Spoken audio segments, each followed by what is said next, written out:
everybody. Welcome to Tie-Dye 2020 with me, Miss Joanna. And me, Miss Dimitri. Alright, you guys, we're going to show you everything you need to tie-dye a t-shirt or anything white cotton.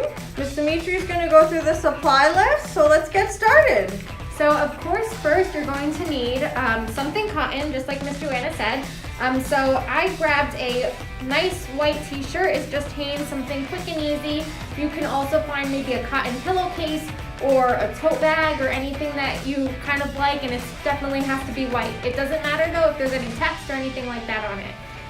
You'll also need a decent amount of rubber bands to obviously tie up your cotton t-shirt. You will need to get some dye, so you can actually get this dye, and we have what would you say is Actually, I found this at ShopRite in the detergent aisle, and it's just a powder dye that we mixed with water. So we'll explain that in a minute. Yeah, and just get a variety of colors. We chose to do red, yellow, and blue, the three primary colors, because those are good for mixing. You can also get gloves to cover your hands, because your hands will get a little bit messy, and something either plastic, like we have plastic over the table, newspaper, something to keep your area clean. Of course, it's probably best though to go outside so you don't have to worry about the mess. Alright, you guys, so from there, we're going to explain how to prep your t-shirt. So what we like to do is open up the t-shirt, stick your arm all the way through from bottom to top, and then to start with the rubber bands, you pull up from the middle, and you're going to gather just like this. Grab a rubber band, and like you're tying a ponytail, just start wrapping that rubber band around and around. Nice and tight. They do have to be nice and tight, otherwise the dye will sneak under that rubber band and you won't get that nice tie-dye effect. So as many times as you can go around. This is the part that takes the longest for sure, and it definitely will make your fingers hurt, but it's going to be worth it. So that's one. I'm going to keep going up the length of this piece of fabric. Again, as tight as you can. It's so important that it's nice and tight. Around and around as many times as you can. It's going to start to look like a snake. Another rubber band. Now this is up to you. However many rubber bands you want to put on each section of fabric. We always say put as many rubber bands as you can. So just nice and tight around and around. Now it's looking like this, okay? I can put one more rubber band here just to show you. And then after you finish this section, you're gonna take another single layer of your fabric. Don't double it up because it won't work and it won't look as nice. Now when you dip your shirt in the dye, the sections that are not covered in rubber band are the ones that are gonna get colored. The rubber band is going to create the tie-dye effect. So this is a start of a t-shirt. This is what you're going to want it to look like, and you're going to cover your whole t-shirt. We have one done that we're going to show you right now, what a completed t-shirt full of rubber bands is going to look like. So it should look something like this. And once you have a ton of rubber bands on that shirt, as tight as they can be, you're ready to dye. So we're going to show you how we're going to dye this t-shirt, and then we'll show you the finished result.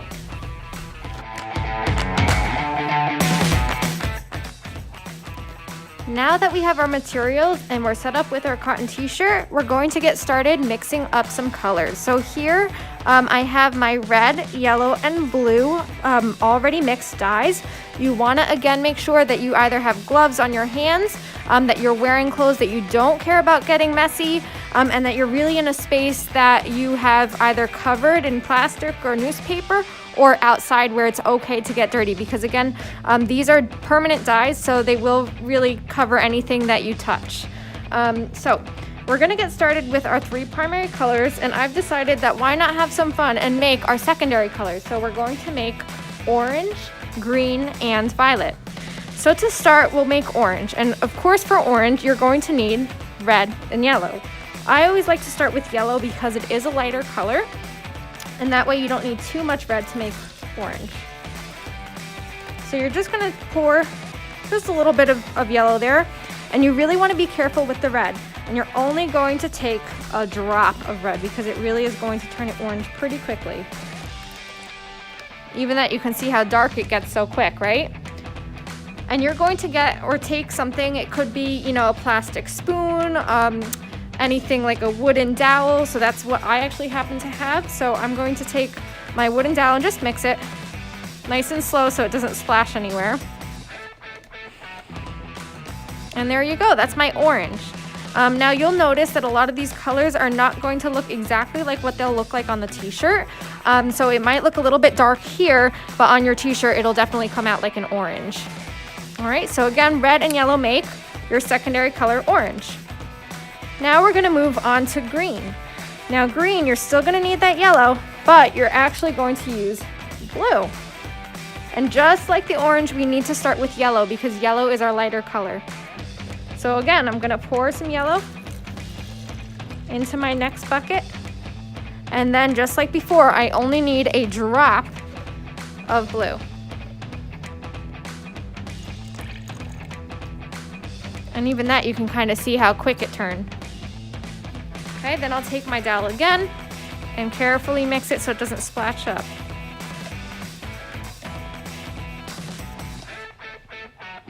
And hopefully you can see at home just like how well I can see it here. It's definitely a green. It almost looks like a seaweed or something like that. Definitely a nice green.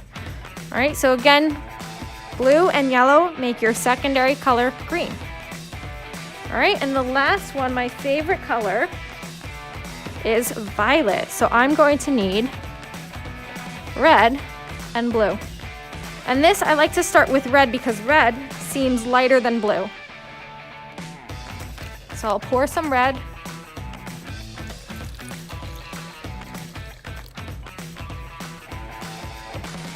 And you're almost going to use like equal parts, maybe a little less blue. It's always better though not to add too much because you can always add more. I would say that's probably good. Maybe drop more, and we'll see kind of how it turns out after I mix it.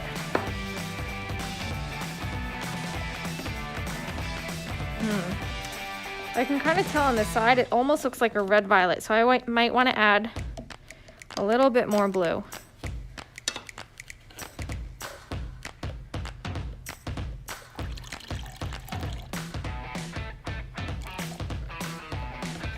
Mix it up again. And it's definitely a little bit easier to see if you're using a clear container or a white container. If you're using something like a bucket that's already colored, it's going to be a little bit harder to tell what color you're mixing together. All right, so there you go. I have a nice violet.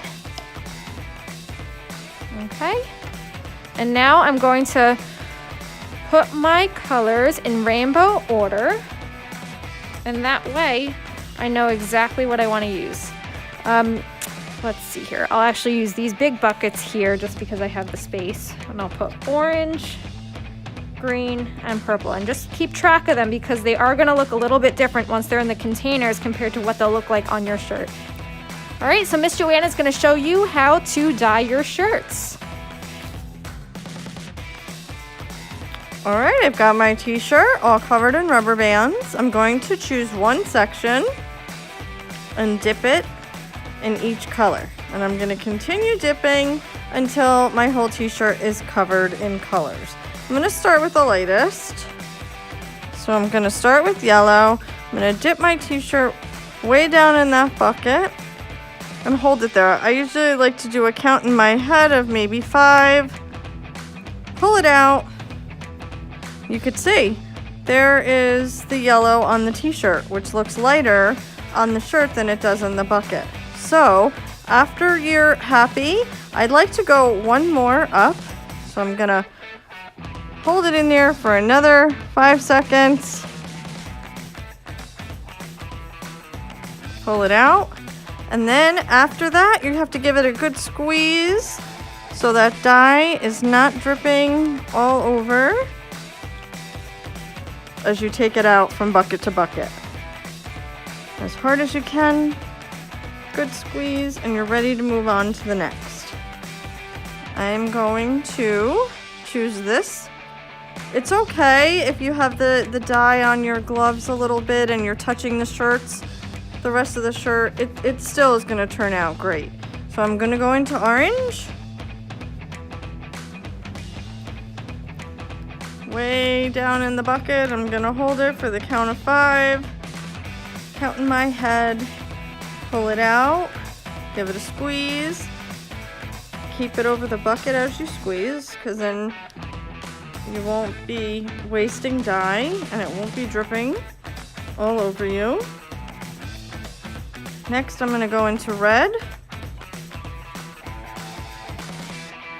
I gather as best I can and just leave the section of shirt that I want to dye. And red is a dark color, so I'm going to try and be careful and not get too much of the shirt that I don't want colored red.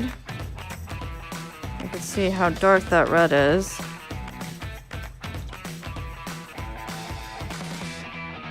Give it a good squeeze. And next I'm gonna go for blue. Sometimes I do like to have some paper towels handy or something I can wipe my gloves on so that the darker colors aren't gonna transfer to the rest of my shirt.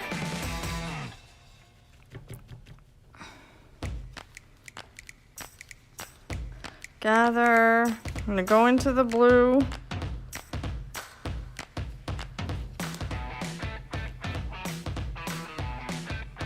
Dip it in. Give a count.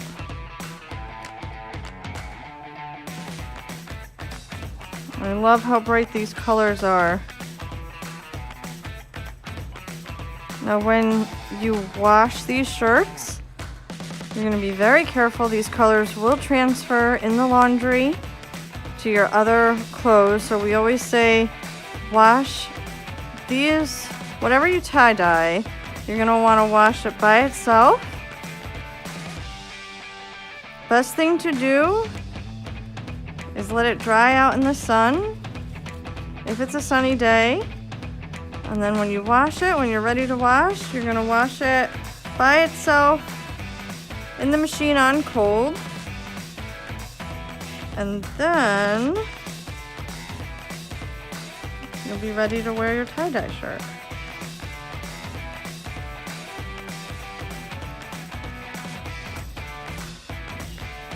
Into the purple. As you can see, there's quite a bit of dye from one box of each powder.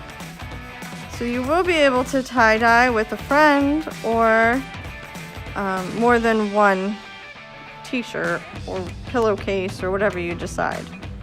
Let's go into the green.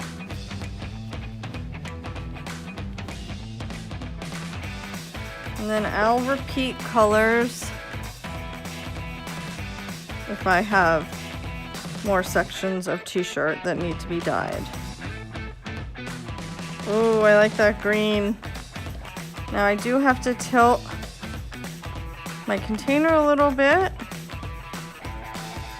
There we go. Give it a squeeze. Green is my favorite color, so I do like green. I'm going to do another green over here. There's some red on this. Now some of the colors are sort of blending from my gloves, but that's okay. And then I'll do the rest violet. The best part for me whenever we have tie-dye at the library is the big reveal. So after you finish putting all the dye on, you have to give it a good rinse under cold water, squeeze it out really good, and then you can take your rubber bands off, and that's always the most exciting part. I love to see what the t-shirts come out like. Alright, so let's go in with the violet.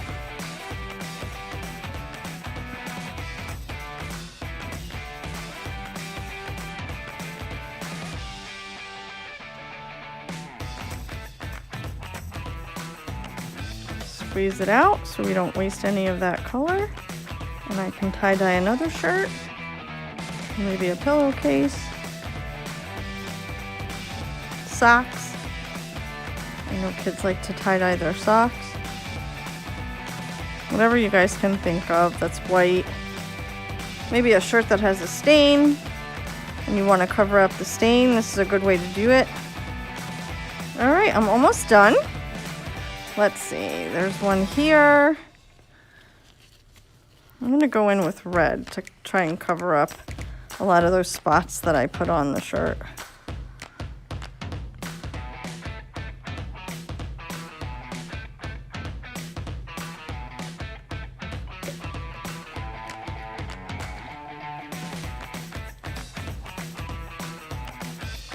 Now you can see there's a lot of white still left on the shirt here. So sometimes I'll just take my finger, dip it in a color. I need more blue. So let's do this guy, blue.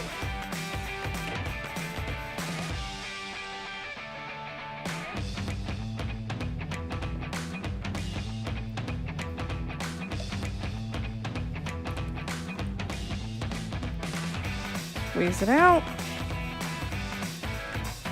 One more. I see one right here. Let's see. Sometimes I'll hold it up and see what colors I have a lot of and what I might want another color. I think maybe I'll do maybe I'll do some yellow in here. I'm gonna put this in yellow.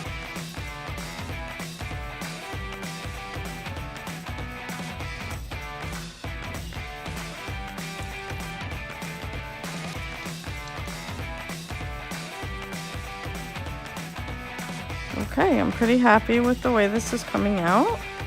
I like that there's color mixing. I think that's going to make a really nice effect since some of the colors have combined a little bit.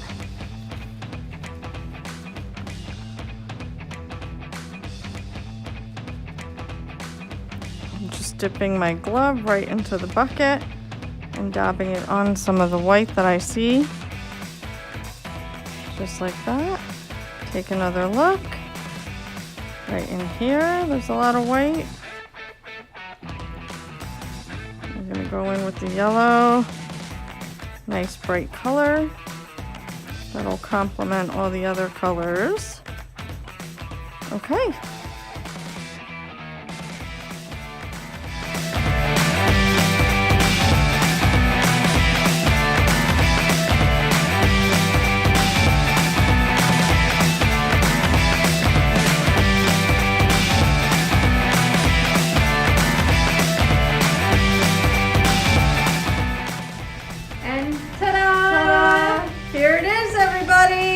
Here's our tie-dye shirt, our tie-dye 2020. All right, I hope you have success with your tie-dyeing. Thanks for watching. Bye.